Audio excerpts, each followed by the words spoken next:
ರಾಜ್ಯ ಸರ್ಕಾರವೇ ಸುಗ್ರೀವಾಜ್ಞೆಯನ್ನ ಜಾರಿ ಮಾಡಿದರೂ ಮೈಕ್ರೋ ಫೈನಾನ್ಸ್ ಅಟ್ಟಹಾಸ ನಿಲ್ತಾ ಇಲ್ಲ. ಸಾಲಕ್ಕೆ ಹೆದರಿ ಮಕ್ಕಳೇ ವೃದ್ಧ ದಂಪತಿಯನ್ನ ಹೊರಗೆ ಹಾಕಿರುವ ಘಟನೆ ದಾವಣಗೆರೆ ಜಿಲ್ಲೆಯ ಹರಿಹರದ ಎಪಿಎಂಸಿ ಹಮಾಲರ ಕಾಲೋನಿಯಲ್ಲಿ ನಡೆದಿದೆ. ಸಾಲಕ್ಕೆ ಹೆದರಿ 65 ವರ್ಷದ ಫಾತಿಮಾ ಹಾಗೇನೆ 86 ವರ್ಷದ ಅಕ್ಬರ್ ಸಾವನ್ನ ಮಕ್ಕಳೇ ಹೊರಹಾಕಿದ್ದಾರೆ.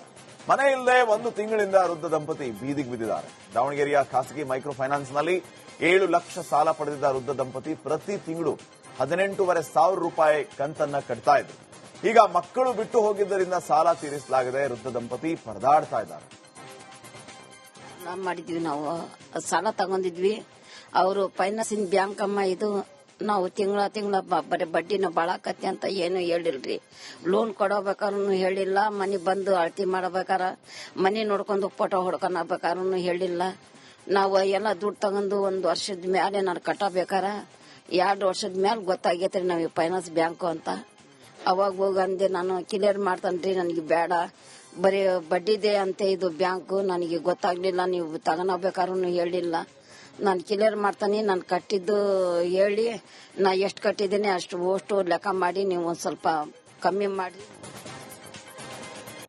ವಿದ್ಯಾರ್ಥಿಗಳಲ್ಲಿ ನಾಯಕತ್ವ ಗುಣ ಬೆಳೆಯುವ ಉದ್ದೇಶದಿಂದ ವಿಜಯಪುರದ ಲಯೋಲಾ ಆಂಗ್ಲ ಮಾಧ್ಯಮ ಶಾಲೆಯಲ್ಲಿ ಎಲೆಕ್ಷನ್ ನಡೆಸಲಾಗ್ತಾ ಇದೆ. ಶಾಲಾ ಮಕ್ಕಳಲ್ಲಿ ನಾಯಕತ್ವ ಬೆಳೆಸುವುದು, ಮತದಾನದ ಬಗ್ಗೆ ಜಾಗೃತಿಯನ್ನು ಮೂಡಿಸುವ ದೃಷ್ಟಿಯಿಂದ ಮತಪತ್ರ ಮುದ್ರಿಸಿ ಮತಗಟ್ಟೆ ನಿರ್ಮಾಣ ಮಾಡಿ ವಿದ್ಯಾರ್ಥಿಗಳಿಂದ ಮತದಾನ ಮಾಡಿಸಲಾಯಿತು. ಅಧ್ಯಕ್ಷ, ಉಪಾಧ್ಯಕ್ಷ, ಆರೋಗ್ಯ ಕಾರ್ಯದರ್ಶಿ, ಕ್ರೀಡಾ ಕಾರ್ಯದರ್ಶಿ, ಸ್ವಚ್ಛತಾ ಕಾರ್ಯದರ್ಶಿ, ಸಾಂಸ್ಕೃತಿಕ ಕಾರ್ಯದರ್ಶಿ ಸ್ಥಾನಕ್ಕೆ ಚುನಾವಣೆ ನಡೆಸಲಾಯಿತು. I am Arshia from class 10A. So I am standing for the post of president. So my party name is The Inventors and my party logo is Flying Rocket. So I have told you many promises and I said you to being confident on the stage and coming to speak. So I will do that also. Please support me. A very good morning, greetings to one and all. My name is Ramya Rani, studying in grade 10, standing for a more honorable position, that's president. So my party name is Liberty. ಬೆಳಗಾವಿಯಲ್ಲಿ ಒಂದೇ ಜಾಗದ ದಾಖಲೆಗಳಲ್ಲಿ 2 ಹೆಸರು ಪತ್ತೆಯಾಗಿದ್ದು, 2 ಮಧ್ಯೆ ಜಗಳ ತಂದಿಟ್ಟು ಅಧಿಕಾರಿ ಎಡವಟ್ಟು ಮಾಡಿದ್ದಾರೆ. ಹೀಗಾಗಿ ಬೆಳಗಾವಿ ಜಿಲ್ಲೆಯ ಹಾರುಗೇರಿ ಗ್ರಾಮದಲ್ಲಿ ಒಂದೇ ಜಾಗಕ್ಕಾಗಿ ಮಾಲೀಕರು ಬಡಿದಾಡ್ತಾ ಇದ್ದಾರೆ. ಈ ಮಧ್ಯೆ ಪ್ರತಿಭಟನೆ ನಡೆಸಿ ಅಧಿಕಾರಿಗಳ ವಿರುದ್ಧ ಆಕ್ರೋಶ ಹೊರಹಾಕಿದ್ದಾರೆ. ಪಂಚಾಯತ್ ದಾಖಲೆಗಳಲ್ಲಿ ಹೆಸರು ನೋಂದಾಯಿಸಿಕೊಳ್ಳುವಾಗ ಎಡವಟ್ಟಾಗಿದ್ದು ಮೇಲಾಧಿಕಾರಿಗಳ ಗಮನಕ್ಕೆ ತಂದು ಸಮಸ್ಯೆ ಬಗೆಹರಿಸುವುದಾಗಿ ಭರವಸೆ ನೀಡಿದ್ದಾರೆ.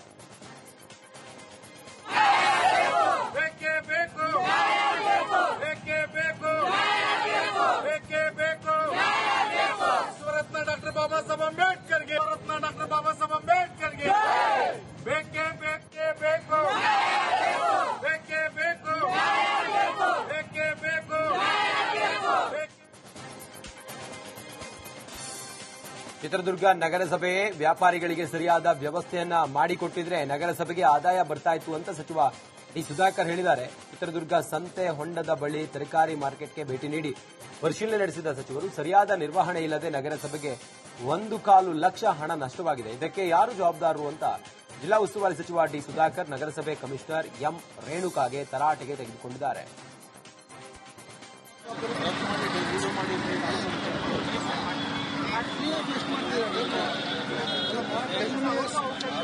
ವರ್ಷ ಹರಾಜಾದ್ರು ಕೂಡ ಇನ್ನೂ ಅಲ್ಲಿ ಶುದ್ಧ ಆಗಿಲ್ಲ ಅಂದ್ರೆ ನೀವೇನ್ ಮಾಡ್ತಾ ಇದ್ದೀರಾ? 10 ವರ್ಷ ಆದ್ಮೇಲೆ ಕ್ಯಾನ್ಸಲ್ ಮಾಡಿ ಹೊಸದ ಕಡೀರಿ. 10 ವರ್ಷದಿಂದ ಬರೋ ಬಾಡಿಗೆ ಹೋಯ್ತಾ? ಯಾರು ಲಾಸ್? ಸರ್ಕಾರಕ್ಕೆ ನಗರಸಭೆ ಲಾಸ್ ಅಲ್ಲಪ್ಪ. ಮತ್ತೆ ಯಾರು ಜವಾಬ್ದಾರಿ? ಈ ಬಂದ ವರ್ಷ ಆಯ್ತು, 1.25 ಲಕ್ಷದಾಗ ಏನ್ ಬಾಡಿಗೆ ಬರ್ಬೇಕಾಯ್ತು? ನಿನ್ನ ಸಂಬಳ ಕಟ್ಟಕ್ಕೆ ಬರೀತೀನಿ ಗೌರ್ಮೆಂಟ್ಗೆ, ಬರೀಲ್ಲ. ಇವೆಲ್ಲ ಫೈನಾನ್ಷಿಯಲ್ ಬರ್ಡನ್ಸ್ ಇವೆಲ್ಲ ನೀವು ತಲೆ ಬರ್ತದ. ನೀನೇನ್ ಕ್ರಮ ತಗೊಂಡೆ ಅಂತ. ಮುಂದಿನ 5 ವರ್ಷ ಸಿದ್ದರಾಮಯ್ಯ ಅವರೇ ಮುಖ್ಯಮಂತ್ರಿ ಅಂತ ಶಾಸಕ ರಾಘವೇಂದ್ರ ಹಿಟ್ನಾಳ್ ಹೇಳಿದ್ದಾರೆ. ಇವತ್ತು ಕೊಪ್ಪಳದಲ್ಲಿ ಮಾತನಾಡಿದ ಅವರು, ಸಿಎಂ ಸ್ಥಾನ ಬದಲಾವಣೆ ಮಾತೇ ಇಲ್ಲ, ನಮ್ಮ ಯಾವ ಶಾಸಕರಿಗೂ ಅಸಮಾಧಾನ ಇಲ್ಲ, ಅಸಮಾಧಾನ ನಿಮ್ಮ ಮಾಧ್ಯಮಗಳಲ್ಲಿ ಓಡಾಡ್ತಾ ಇದೆ. ಶಾಸಕರು, ಸಚಿವರ ಬಗ್ಗೆ, ಸರ್ಕಾರದ ಬಗ್ಗೆ ಅಸಮಾಧಾನ ಹೊರಹಾಕಿಲ್ಲ, ಅಧಿಕಾರಿಗಳ ಬಗ್ಗೆ ಮಾತಾಡಿದ್ದಾರೆ. ಸುರ್ಜೇವಾಲಾ ಬಂದಿದ್ದಾರೆ, ಏನೇ ಆಗಿದ್ರು ಸಮಸ್ಯೆಯನ್ನು ಬಗೆಹರಿಸುತ್ತಾರೆ ಅಂತ ಹೇಳಿದರು. ದಿಲ್ಲಿಗೆ ಹೋದಂತದ್ದು ಸನ್ಮಾನ್ಯ ಮುಖ್ಯಮಂತ್ರಿಗಳಂತ ಸಿದ್ದರಾಮಯ್ಯ ಸಾಹೇಬರವರು 14ನೇ ಹಣಕಾಸಿನ ಅಧ್ಯಕ್ಷ. ಸೊ ಅವ್ರನ್ನ ಫೈನಾನ್ಷಿಯಲ್ ಮ್ಯಾಟರ್ ಸಲುವಾಗಿ ಅವ್ರು ಹೋಗಿದ್ದಾರೆ. ಬೇರೆ ಬೇರೆ ಇವತ್ತು ಇವ್ರನ್ನು ರಾಷ್ಟ್ರಪತಿಗಳನ್ನು ಭೇಟಿಯಾಗಿದ್ದಾರೆ.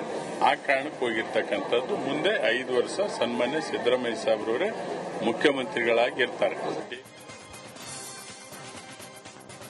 ಪಂಚಾಯತ್ ಮೇಲೆ ಹರಿದ ಧ್ವಜ ಹಾರಾಟ ಪ್ರಕರಣ ಸಂಬಂಧ ರಾಷ್ಟ್ರೀಯತೆಗೆ ಅಗೌರವ ತೋರಿದ ಆರೋಪದಡಿ ಪಂಚಾಯತ್ ಅಧಿಕಾರಿಯನ್ನ ಸಸ್ಪೆಂಡ್ ಮಾಡಲಾಗಿದೆ. ಚಿಕ್ಕೋಡಿಯ ಸಂಬರಗಿ ಗ್ರಾಮ ಪಂಚಾಯಿತಿ ಮೇಲೆ ಜೂನ್ 16ನೇ ತಾರೀಕಿನಂದು ಹರಿದ ತ್ರಿವರ್ಣ ಧ್ವಜ ಹಾರಿಸಲಾಗಿತ್ತು. ಈ ಕುರಿತು ರಿಪಬ್ಲಿಕ್ ಕನ್ನಡ ವರದಿ ಮಾಡಿದ ಬೆನ್ನಲ್ಲೇ ಅಧಿಕಾರಿಗಳು ಅಲರ್ಟ್ ಆಗಿದ್ದು ಪಂಚಾಯತ್ ಸಿಬ್ಬಂದಿ ಅಮಾನತುಗೊಳಿಸಿ ಪಿಡಿಒ ಆದೇಶವನ್ನು ಹೊರಡಿಸಿದ್ದಾರೆ. ಪಾಟ್ನಾದಲ್ಲಿ ನಿರಂತರವಾಗಿ ಸುರಿಯುತ್ತಿರುವ ಮಳೆ ಭಾರೀ ಅವಾಂತರವನ್ನೇ ಸೃಷ್ಟಿ ಮಾಡ್ತಾ ಇದೆ. ಮಳೆಯಿಂದ ರಸ್ತೆಗಳು ಜಲಾವೃತಗೊಂಡಿದ್ದು ನಿಂತ ನೀರಿನಲ್ಲಿ ಜನರು ಪರದಾಡುವಂತಹ ಪರಿಸ್ಥಿತಿ ನಿರ್ಮಾಣ ಆಗಿದೆ.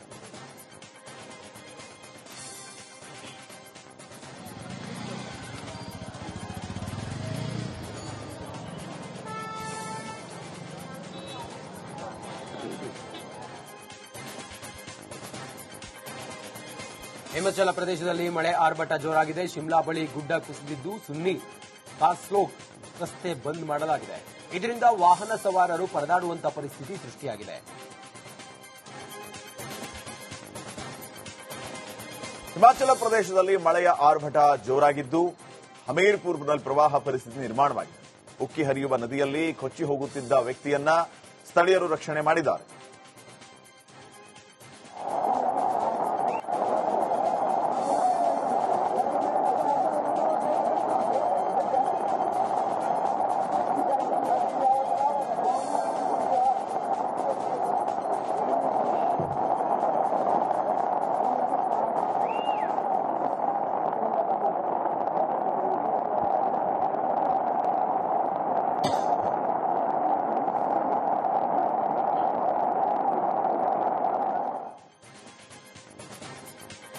ತೆಲಂಗಾಣದ ಸಿಗ್ಗಾಚಿಯಲ್ಲಿ ನಡೆದ ಕಾರ್ಖಾನೆ ಸ್ಫೋಟ ದುರಂತದಲ್ಲಿ 39ಕ್ಕೂ ಹೆಚ್ಚು ಕಾರ್ಮಿಕರು ಪ್ರಾಣ ಬಿಟ್ಟಿದ್ದಾರೆ. ಕಾರ್ಖಾನೆ ಸಂಪೂರ್ಣ ಧ್ವಂಸಗೊಂಡಿದ್ದು ಇವತ್ತು ಘಟನಾ ಸ್ಥಳಕ್ಕೆ ತೆಲಂಗಾಣ ಸಿಎಂ ರೇವಂತ್ ರೆಡ್ಡಿ ಭೇಟಿ ನೀಡಿ ಪರಿಶೀಲನೆಯನ್ನ ನಡೆಸಿದರು.